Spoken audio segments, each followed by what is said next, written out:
때는 내가 너에게 새 계명을 쓰는 것이 아니라 그랬습니다. 너희가 처음부터 가진 옛 계명인데 이 옛 계명은 너희가 들은 바요. 내가 다시 너희에게 새 계명을 쓴다. 그렇게 말씀을 했습니다. 새 계명이 아니라 그래놓고는 또 새 계명을 쓴다. 그렇게 말씀을 하기 때문에 여러분이 조금 이해가 안 되어질 수 있는 그런 부분이 되겠습니다만은, 그런데 이 말이 무슨 말인가 하면은 하나님이 우리에게 새 계명을 주신 것은 새로 뭘 만들어 가지고 주신 것이 아니다 그 말입니다. 하나님께서 처음부터 우리에게 구원의 언약을 주셨죠. 그 구원의 언약이 창세기 3장 15절 여자의 후손입니다. 이 언약을 붙잡은 사람들은 다 승리를 했죠. 아브라함도 승리를 했고 이삭과 야곱과 요셉도 승리를 했습니다. 그리고 렘넌트 7명들이 이 언약을 붙잡은 사람들이었는데 그 사람들은 하나같이 승리를 했습니다. 그런데 반대 일이 일어났죠. 이 언약을 놓친 사람은 실패를 했고 이 언약을 놓친 시대는 실패를 했던 것입니다. 그래서 오늘 새 계명이라 그 말은 하나님이 주셨던 그 언약을, 그 언약이 성취가 되어서 그 언약의 주인공이신 그리스도이신 예수가 이 땅에 오셨는데 그걸 가지고 새 계명이라 오늘 그렇게 말씀을 하고 있거든요. 오늘 여러분들이 이 축복을 바르게 누리고 이 응답을 바르게 누리는 그런 시간이 되셔야 되겠습니다. 이런 말이 있지요. 우물안 개구리라는 말이 있습니다. 여러분이 들었고 또 배웠고 쓰기도 하는 단어죠. 우물안 개구리. 우물안에 있는 개구리는 아무리 자기가 능력이 뛰어나도 우물안이 되어지는 겁니다. 우물안 개구리는 아무리 자기가 노력을 해도 거기서 못 빠져나오면 우물안 개구리가 되는 겁니다. 우물 속에 있는 개구리가 시속 800km로 뛴다 할지라도 땀만 뻘뻘 나지 여전히 우물안입니다. 이 말이 무슨 말인가 하면은 그 우물안 개구리가 거기서 빠져나와야 우물안 개구리가 안 되어지는 것이죠. 여러분과 제가 운명이 바뀌어야 하나님의 자녀의 축복을 누리게 되는 겁니다. 아무리 노력을 해도, 아무리 수고를 해도, 아무리 헌신을 해도 운명이 바뀌지 않으면 그 사람의 영적인 신분은 마귀의 자녀이기 때문에 어느 날 자기와 관계없이 저주와 재앙이 들어오는 거예요. 그걸 이야기를 하는 것입니다. 오늘 여러분들이 그리스도 예수 이름으로 운명이 바뀌어진 사람이고 하나님의 자녀로 신분이 바뀌어진 사람이기 때문에 오늘 우리가 인생이 개혁되어지는 그런 응답들을 여러분과 제가 누려가야 되겠습니다. 우리는 사단의 권세에서 빠져나올 수가 없어요. 그리고 지옥 배경에서 자유할 수가 없습니다. 그리고 저주와 재앙에서 거기서도 우리가 놓을 수가 없어요. 요한복음 8장 44절에 보니까 너희는 너희 아비 마귀 그랬습니다. 안 믿는 사람은 신분이, 저와 여러분도 예수 믿기 전에 구원받기 전의 신분은 마귀의 자녀였습니다. 그리고는요 배경이 지옥 배경이라 창세기 3장 1절에서 6절에 보니까 하나님 떠나는 순간에 배경이 지옥되어진 인생이 되어진 겁니다. 그리고 저주와 재앙 로마서 3장 23절에 모든 사람이 죄를 범하였으며 하나님 떠난 죄를 지은 거요. 그래서 저주와 재앙이 들어오는데 이거는 인간이 가지고 있는 근본 문제 세 가지가 되어지는 겁니다. 하나님은 우리를 이 운명에서 건지시고 우리의 인생을 바꿔주기 위해서 이 땅에 그리스도를 보내셨는데 참 선지자로, 참 제사장으로, 참 왕으로 오신 것입니다. 이 세 단어를 합친 단어가 그리스도죠. 참 선지자, 구원의 길을 말해주는 거예요. 요한복음 14장 6절에 보니까 내가 곧 길이요 진리요 생명이니 나로 말미암지 않고는 아버지께로 올 자가 없느니라. 그리고 로마서 8장 2절에 보니까 이는 그리스도 예수 안에 있는 생명의 성령의 법이 죄와 사망의 법에서 너를 해방하였음이니라. 모든 저주와 재앙을 끝냈죠. 요한에서 3장 8절에 보니까 하나님의 아들이 나타나신 것은 마귀의 일을 멸하심이라. 마귀의 일을 끝내버린 것입니다. 오늘 여러분과 저에게 운명이 바뀌는 길이 주어졌는데 그 길이 그리스도예요. 그래서 이 그리스도를 붙잡은 자를 보고 새 계명을 붙잡은 자라. 그렇게 오늘 성경이 말씀을 하고 있는 것입니다. 자, 그러면 이제부터 여러분과 제가 한 몇 가지는 생각을 하셔야 되겠죠. 내가 운명에 바뀌어진 사람이라면, 내 인생의 계획이 되어진 사람이라면 지금까지 내가 자랑하던 거, 내가 좋아하던 거, 그거는 전부 다 배설물이 되어져야 됩니다. 바울이 그렇게 고백을 했잖아요. 내가 지금까지 그렇게 좋아하고 사랑하고 따라가고 얻으려고 노력했던 거, 그걸 전부 다 배설물로 여긴다. 왜 배설물로 여깁니까? 그것 가지고는 운명을 바꿀 수가 없어요. 그것 가지고는 저주와 재앙에서 빠져나올 수가 없기 때문에, 그래서 배설물로 여긴다. 바울은 그렇게 고백을 한 것입니다. 그리고 이제 우리는 운명이 바뀐 사람이기 때문에 우리의 과거, 그 과거의 상처를 가지고 몸부림치는 자가 아니라, 그게 이제는 하나님의 응답의 기회가 되고 하나님의 축복을 받는 발판으로 만드는 것, 이게 인생 개혁이 되어지는 사람이겠죠. 그러면서 여러분의 환경은 하나님의 계획이 있는 것, 이렇게 우리가 찾아내셔야만이 이제 운명이 바뀐 인생 개혁의 축복을 우리가 누리게 되는 것입니다. 오늘도 여러분들이 이 축복을 누리고 이 응답을 누리는 가운데 이제 하나님의 나라가 이루어지는데 서 있는 정인으로 여러분과 제가 세워져 가셔야 되겠습니다. 우리가 오늘은 지금부터 500년 전에 1517년이죠. 마틴 루터가 종교개혁을 했던 종교개혁 500주년이 되는 그런 주간이 되어집니다. 이 마틴 루터가 처음은 신부였거든요. 그런데 이 사람이 종교개혁을 해서 이제 개신교가 나오게 되었고, 여러분과 제가 또 이제는 복음을 바르게 붙잡은 그런 신앙의 길을 걸어가게 되어졌는데, 오늘 우리가 조금 종교개혁을 생각을 해보시고 여러분과 저에게도 개혁이 되어야 되는 부분이 뭔가 확인하고 찾아내는 시간이 되셔야 되겠습니다. 자, 그러면 종교개혁이 되어져야 되는 이유가 뭡니까? 이 개혁이란 말은 리포메이션이라는 단어거든요. 이 말이 무슨 말인가 하면 혁명이 아닙니다. 잃어버린 원래의 것을 찾는 것입니다. 이게 이제 개혁이거든요. 오늘 성경에 그렇게 말씀하잖아요. 너희에게 새 계명을 주는데 이거는 너희가 가지고 있던 옛 계명이다. 그 말입니다. 잃어버린 걸 회복한다. 잃어버린 걸 찾아낸다. 그 말이 개혁이거든요. 그래서 여러분과 저에게도 개혁이 일어나야 되고, 이걸 알고 있던 마틴 루터가 종교개혁을 사실은 일으킨 것입니다. 이거 모르면 고생을 하는 거리죠. 지금도 눈에 안 보이게 역사하는 사단은 저와 여러분이 원래의 것 한 가지를 모르게 만들어요. 그 원래의 것 한 가지가 복음이잖아요. 그 원래의 것 한 가지가 창세기 3장 15절 여자의 후손이잖아요. 그 언약이 성취가 되어서 이 땅에 그리스도가 오셨는데 그분이 누굽니까? 예수잖아요. 이거 하나만 사실은 모르게 만드는 것입니다.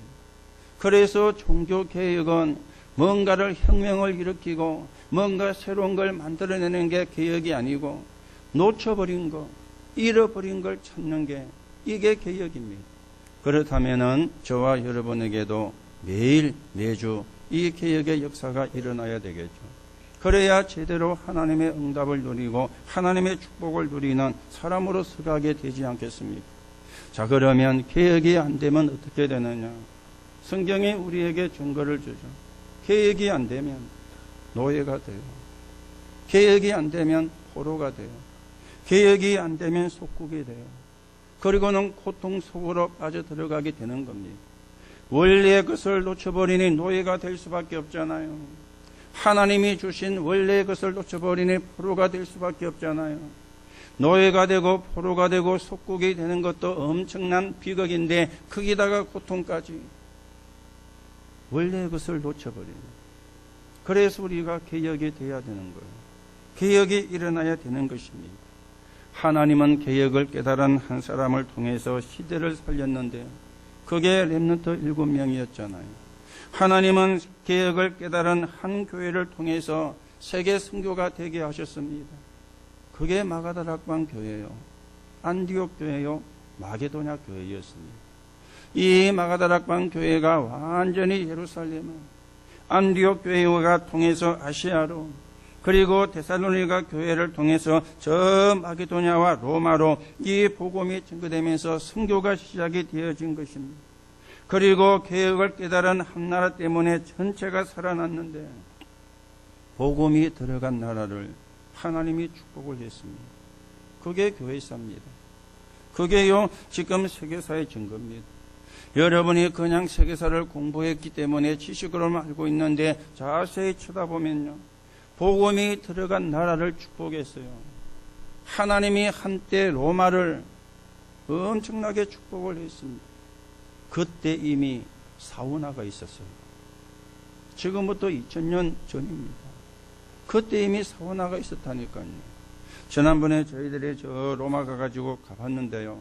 위에 이렇게 천장으로 걸로 파이프가 이렇게 묻어져가지고 거기서 뜨신 물을 돌려가지고 사우나가 되게 나온 거예요. 2000년 전에.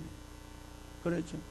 우리나라에 사우나 문화가 들어온 지 불과 30년 채 안 되잖아요. 그렇죠.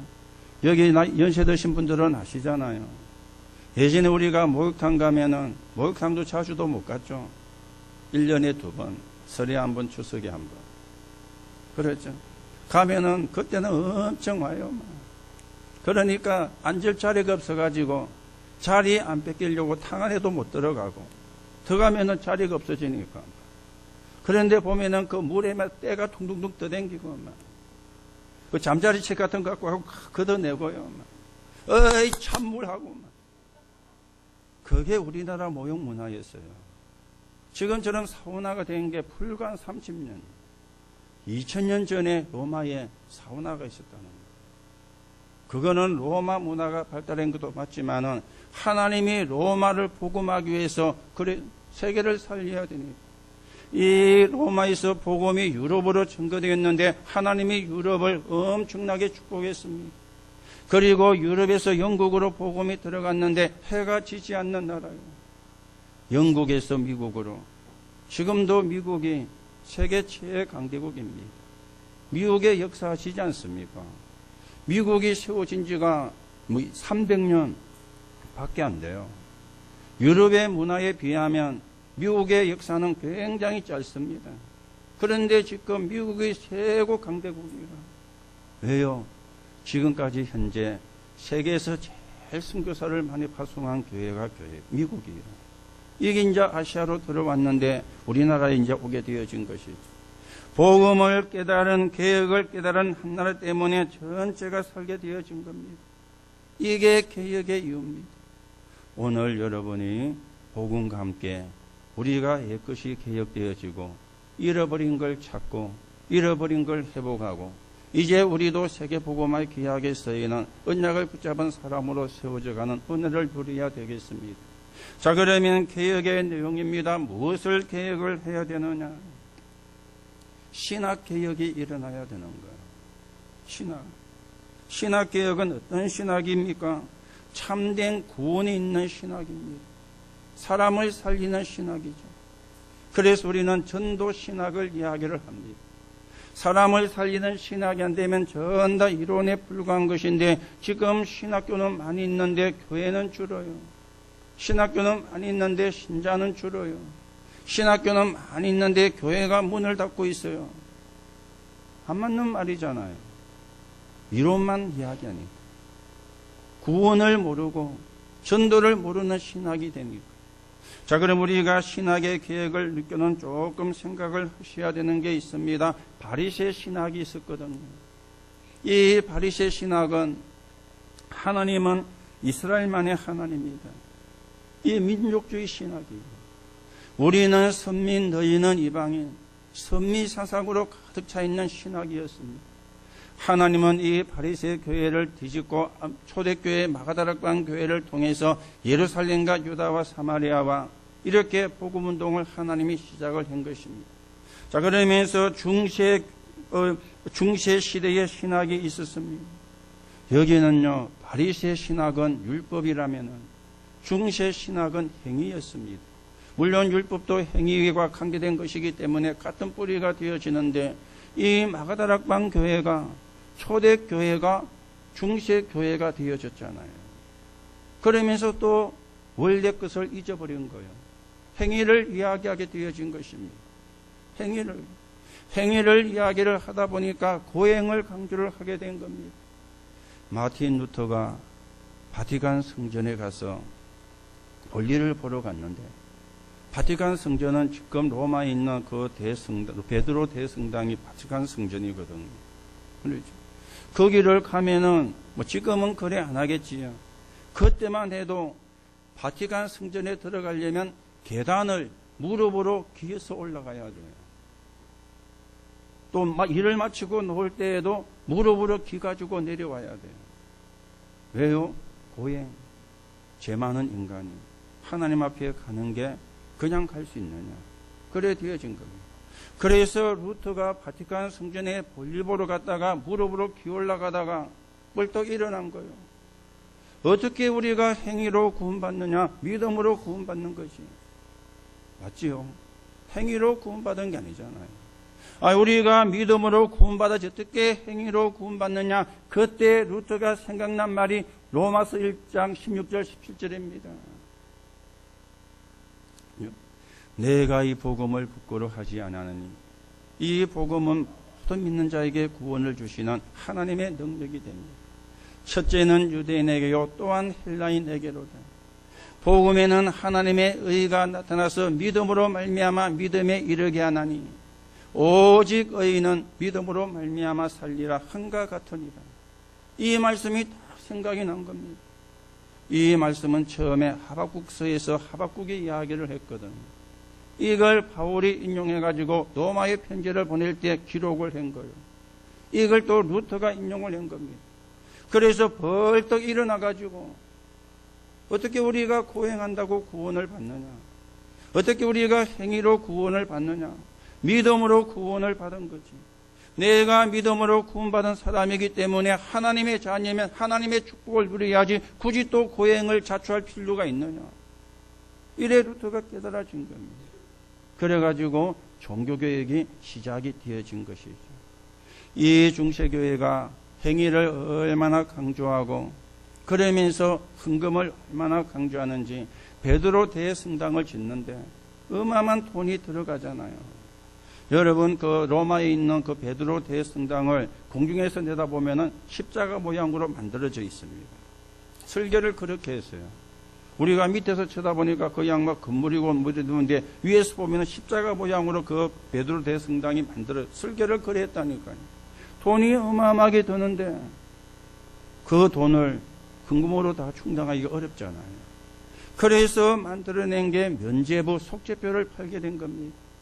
너희가 이 속죄표 면죄부를 사는 순간 돈이 통에 들어가 땡그려가는 소리가 나는 순간에 네 연옥에 가 있는 조상이 천국으로 옮겨진다. 얼마나 그럴싸한 말입니까? 그러니 너도 나도 사는 거예요. 네가 이 속죄표를 사는 동전을 통에 넣어서 땡그려가는 순간에 네 모든 죄가 사해진다. 구미가 당기죠. 그러니 사는 거예요. 그러니 엄청나게 돈이 이제 모아지게 된 겁니다. 여러분 돈이 모아지면은 어디 가져가서 또 보관을 해야 되잖아요. 우리가 12월 달이 되면은 구세군이 나오는데 길에서 땡그랑 하면서 하면은 지나간 사람이 돈을 넣잖아요. 그걸 밤에 놔두고 저것만 가는 게 아니거든요. 가져가 어디에 또 보관하고 또 모아가지고 또 하잖아요. 어떤 놈이 머리가 좋아. 그걸 역이용한 거예요. 그 저녁에 이제 돈을 다 모아가지고 마차 싣고 가는데 그걸 습득을 한 겁니다. 그래가 그 돈을 몽땅 자기가 탈취를 해가지고 간 거예요. 그리고 그 돈을 가지고 뒷날 가서 면죄부를 산 거예요. 어떻게 됩니까? 네 죄가 다 사여지느니라. 어제 그 돈통을 들은 죄가 오늘 면죄부를 사는 순간에 사여 짚은 겁니다. 이런 이제 일이 일어나게 되어진 거예요. 그러니 성경하고는 전혀 안 맞는 거잖아요. 구원하고는 전혀 안 맞는 거잖아요. 이게 중세 신학이었습니다. 현대 신학은 어떠합니까? 지금 전 교회가 기복 사상으로 예수 믿으면 복 받는다. 맞습니다. 예수 믿으면. 그런데 복 받으려고 예수 믿는 게 아니잖아요. 그래서 처음에 말씀을 드린 겁니다. 운명을 바꾸는 길이요. 맞습니까? 다른 걸 가지고 운명을 바꿀 수가 없는 거예요. 그런데 교회가 막 기복신앙으로 예수 믿으면 복받고 잘되고 성공하고 뭐 남편도 좋은데 취직하고 승진하고 자식도 좋은 대학 가고 뭐 그러면 점쟁이한테 찾아가 구다는 것이나 뭐 점치는 것이 같은 수준이 되잖아요. 거기에다가 한국교회에 세계교회에 다울론이 들어온 겁니다. 아무거나 잘 믿으면 된다. 그래서 무당하고 같이 예배를 드리고 무당이 구단데 같이 가고 앉아서 그거 하고 이게 이제 다울론이거든요. 이렇게 지금 현대교회가 흘러가고 있습니다. 거의가요 몸 빠져놓은 거예요. 분명히 구원이 없는데도 몸 빠져나오고 있습니다. 이 신학이 개혁이 되어져야 돼요. 그리고는 신앙의 개혁이 일어나야 되는 것입니다. 거의 사람들이 율법주의 아니면 신비주의 아니면 인본주의의 신앙생활을 하고 있거든요. 여러분 율법이 나쁜 게 아닙니다. 모세오경이 율법입니다. 하나님의 말씀이기도 하고요. 잘못된 걸 구분하는 것이기 때문에 나쁜 게 아니고 틀린 게 아닙니다. 그런데 율법주의가 되어지면 안 돼요. 율법을 지켜야 구원받는다. 이게 율법주의거든요. 율법을 지켜야 구원받는다. 이게 율법주의거든. 그러다 보니까 할례를 챙기게 되고 규례를 만들어 지키게 되고 나를 중시하게 되어지고 인간이 만든 규례가 자꾸만 들어오게 되어지는 거예요. 이게 율법주의. 그리고 신비주의입니다. 성경에는 신비한 일들이 많이 있잖아요. 아니 엘리야가 죽지 않고 구름 타고 하늘로 올라갔는데 신비한 일이잖아요. 그런데 신비주의는 아니거든요. 신비주의가 뭡니까? 그리스도 벗어난 체험이에요. 하나님의 말씀을 벗어난 체험입니다. 정상적인 것에서 벗어난 사상이 신비주의거든요. 그렇죠. 그리고 인본주의입니다. 뭡니까? 사람이 중심이 되는 거예요. 그게 인본주의예요. 삶의 주인은 내가, 세상의 중심은 우리가, 그러면서 영적인 문제는 전혀 모르는 거. 이게 인본주의라. 이게 신앙으로 자리를 잡았는데 율법주의로, 신비주의로, 인본주의로. 우리는 복음주의입니다. 내가 주인이 아니고 하나님이 주인 되는 거예요. 그렇죠? 우리는 그리스도 밖에서 체험을 하면 안 돼요. 그리스도 안에 있어요. 우리는 율법을 지킴으로 구원받은 것이 아닙니다. 하나님의 은혜로 구원받은 것입니다. 이 신앙의 개혁입니다. 그리고는요, 교회가 개혁이 돼야 되는 거예요. 많은 사람이 교회관을 틀리게 알고 있거든요. 너희가 하나님의 성전인 것과 하나님의 성령이 너희 속에 거하시는 줄 알지 못하느냐. 여러분 한 사람 한 사람이 교회입니다. 저와 여러분 속에 누가 들어와 계시느냐? 성령이 들어와 계세요. 맞습니까? 저와 여러분이 움직이는 교회. 마태복음 18장 18절에서 20절에 보니까 두세 사람이 내 이름으로 모인 그곳에 나도 그들과 함께하리라. 우리가 그리스도 이름으로 모이는 그 장소, 그 모임이 교회입니다. 그래서 우리가 거제와 통영과 고성에 사는 사람이 다 한 번은 복음을 듣게 하기 위하여 다락방을 놓고 말씀운동을 놓고 기도하는데 그 현장이 전부 다 교회이기 때문에 십자가 없는 교회예요. 사도행전 18장 1절에 4절에 보니까 여러분이 가시는 현장입니다. 직장 현장, 산업 현장, 거기가 또 교회예요. 하나님의 나라가 이루어지는 곳입니다. 사도행전 2장 1절 40절에 보니까 우리가 오늘 모여서 예배를 드리는 교회도 교회당도 교회인 거리. 빌립보 3장 20절에 앞으로 저와 여러분이 가시게 되겠죠. 천국. 거기도 교회입니다. 이 교회가 개혁이 돼야 돼요. 그렇죠. 전 현장의 말씀운동. 그러면 개혁의 방법은 어떠합니까? 조직 개혁인데 저 현장의 사람입니다. 언약을 깨달은 사람을 세워서 거기에서 말씀운동이에요. 그렇죠. 그리고는 역량 개혁입니다. 교회가 사회에 역량을 못 주면 자녀가 죽고 사단의 세력에 무기력해지는 거예요. 그래서 우리는 전 현장의 복음운동이 일어나는 거예요. 이게 개혁의 방법이거든. 오늘도 여러분과 제가 개혁을 통해서 놓쳐버린 거, 잊어버린 거, 잃어버린 거 바르게 회복을 하고 우리가 그 축복을 누리고 거기에 대한 정인으로 여러분과 제가 세워져가는 응답을 누려가셔야 되겠습니다. 그래서 두 번째 생각을 해야 되겠죠. 오늘 우리가 회복하는 게 뭐냐? 새 계명을 주셨다.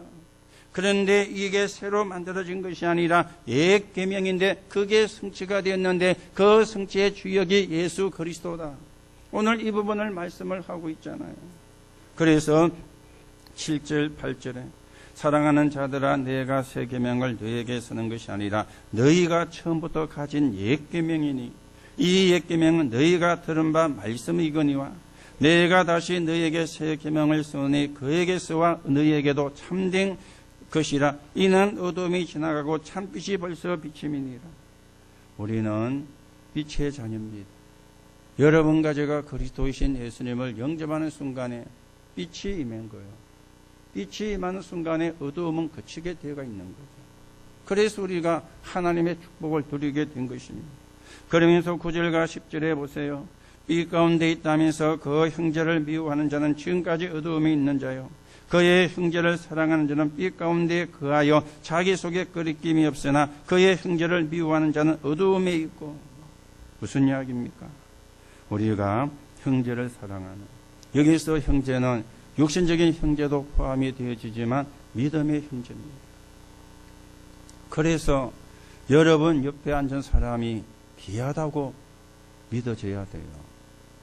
은혜로 구원받은 사람이니까, 은혜로 하나님의 자녀가 되어진 사람이니까. 아이고 저런 사람이 왜 교회에 왔지? 여러분은 그러면 복음 모르는 사람입니다. 나도 복음이 필요하고 그 사람에게도 복음이 필요합니다. 맞습니까? 저도 그리스도 예수 이름으로 구원받았고 여러분도 그리스도 예수 이름으로 구원받은 겁니다. 그래서 기회요. 이 말을 하는 겁니다. 무시하지 마라 그 말이에요. 그렇죠?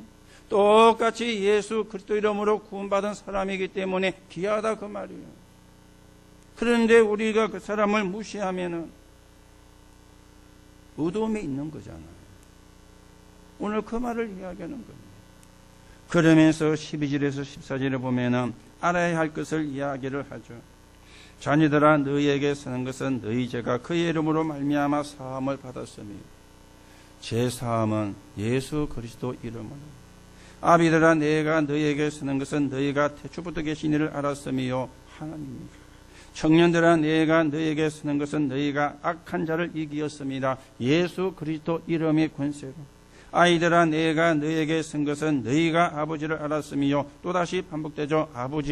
아비들아 내가 너희에게 쓴 것은. 이 말은 무슨 이야기입니까? 믿음으로 구원받은 사실, 은혜로 구원받은 사실을 너희가 놓치지 마라. 이 말을 하게 된 배경이 있잖아요. 초대교회에는 영지주의라고 하는 이단이 나와가지고 많은 사람들을 현혹했습니다. 영은 선하고 육은 악한 것이다. 그래서 가연설까지 이 사람들이 들고 나왔죠. 예수님이 그리스도가 실제로 몸을 입고 온 것이 아니라 환상처럼 유령처럼 왔는데 그걸 실제로 믿고 있는 착각을 하고 있는 것이다. 그게 가연설입니다. 그러니 막 사람들이 흔들리는 거예요. 거기다가 유대인들이 바리새인들이 율법주의를 가지고 핍박을 하잖아요. 바리새인들이 볼 때는 이해가 안 되는 겁니다. 아니 삶의 엉망인 저게 어떻게 믿는다고 구원받으냐? 삶은 개판인데. 그러니 이해가 안 되는 거예요. 이해를 할 수가 없는 거죠. 로마서 5장 24절에 내가 진실로 진실로 너희에게 이르노니 누구든지 내 말을 듣고 나 보내신 이를 믿는 자는 영생을 얻었고 심판에 이르지 아니하나니 사망에서 생명으로 옮겼느니라. 아멘. 현재 완료형입니다. 거기에 갈로 열고 네 하는 거 보고 갈로 닫고 성경에 그렇게 안 되어가 있어요. 현재 완료형이에요. 여러분과 제가 믿고 영접하는 순간에 하나님의 자녀가 된 것입니다. 이걸 지금 이야기하는 겁니다. 그러니 너희가 엉뚱한 소리에 끌리지 마라. 엉뚱한 논리에 너희가 속지 마라. 여러분과 저도 분명히 하셔야 되겠죠. 구원은 예수입니다. 다른 길이 없습니다. 거기에 우리가 분명한 답을 내고요.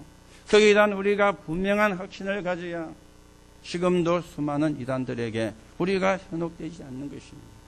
그러면서 15절에 17절에 보니까 우리에게 뭘 이야기합니까? 이 세상이나 세상에 있는 것들을 사랑하지 마라. 누구든지 세상을 사랑하면 아버지의 사랑이 그 안에 있지 아니하니라. 그랬죠. 세상 것이 필요 없다 그 말이 아니죠. 그 말을 하는 게 아닙니다. 구원의 조건은 안 된다 그 말이에요. 그럼 세상 것이 필요 없다면 이상한 사람이잖아요. 구원의 조건은 안 되는 거예요. 아무리 그걸 사랑해도 운명은 바꿀 수가 없다 그 말이에요. 그렇죠. 그래서 그걸 사랑하지 말고 하나님의 뜻대로 행하는 이가 영원히 거한다 그랬죠. 하나님의 뜻대로. 하나님의 뜻 가운데 제일 1순위가 뭡니까?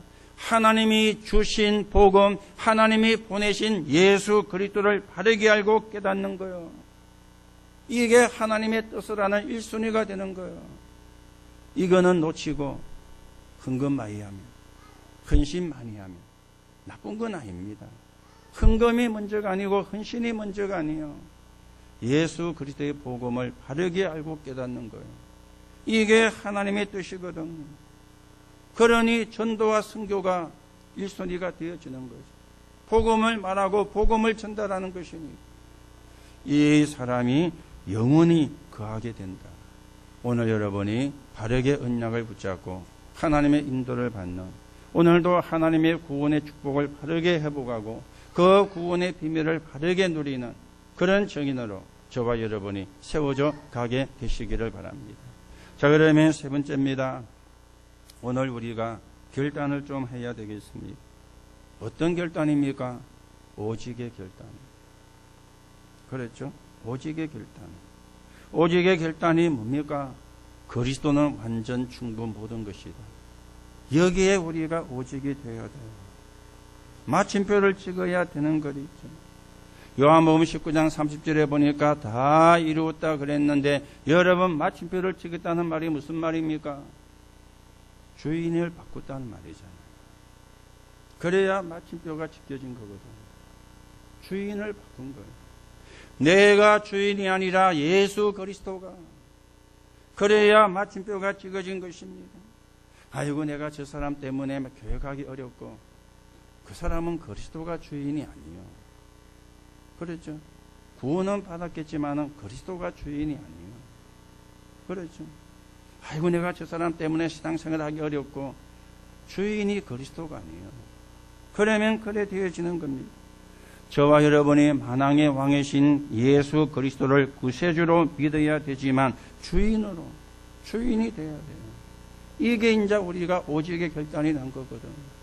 그리고 우리는 유일성의 결단도 내려야 되겠습니다. 유일성의 결단이 뭡니까? 내게만 주신 응답이 어디든 있습니다. 어디를 가든지 이걸 우리가 찾아내는 것입니다. 그래서 사람의 기준이 아니라 하나님 기준, 내 수준이 아니라 하나님 수준으로 우리가 필요한 게 많이 있는데 가장 필요한 게 하나님의 표준으로, 이게 유일성의 결단입니다. 구원받은 사람에게 하나님이 약속한 거거든요. 그리고는 우리는요 이제 재창조의 결단도 내려야 되는 것입니다. 재창조, 다른 사람이 할 수 없는데 되어지는 것, 이게 재창조의 축복이잖아요. 우리는 싸워서 이기는 것이 아니라 싸우지 않고 이기는 것, 이게 재창조의 축복이거든요. 마가다락방에 모인 사람은 생을 걸고 모인 게 아닙니다. 생명, 죽는 거 사는 거 관계없이 모였어요. 죽는 거 사는 게 상관없이 모였어요. 왜요? 오직 유일성의 답을 냈으니까. 그러니 관계없이 모인 것입니다. 여러분들이 여러분의 업도 직업이든 학업이든 산업이든 일이 되지 않으면, 일이 돼야 되는데 일이 안 되면은, 그렇죠? 우리가 식당에 가보면은요, 음식을 딱 시켰는데 다 입에 대니까 맛이 별로라. 그러면 먹으면서 어떤 결단합니까? 두 번 다시 안 온다. 그래 결단하잖아요. 다 먹고 결단 안 합니다. 먹으면서 오늘 인도를 잘못 받았나, 돈이 아깝다면서, 내가 죽으면 죽을지 이 집에 다시 오는가 바라면서 먹으면서 결단을 합니다. 그런데 음식을 딱 시켜가지고 한 젓가락, 한 숟가락 입에 넣었는데 너무 맛있어. 그러면 역시 또 먹으면서 결단합니다. 또 와야지. 맞지요? 그래 안 합니까? 식당에서 아무도 식사 안 해봤어요? 맨날 집밥만 먹습니까? 대답을 안 합니까? 그래 합니까 안 합니까? 먹으면서 결단한다니까 두 번 다시 안 온다면서, 또 와야지 하면서. 그러죠? 여러분, 재창조의 결단은 다른 사람은 할 수 없다고 했는데 되어주는 거예요.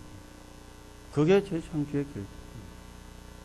오늘 내게 오는 문제가 있다면 그리스도가 부족한 겁니다. 그래서 오직 그리스도. 다른 게 부족한 게 아니에요. 핑계대는데 아닙니다. 그리스도가 부족한 겁니다. 그리스도는 충분, 완전, 모든 것이잖아요. 그렇죠.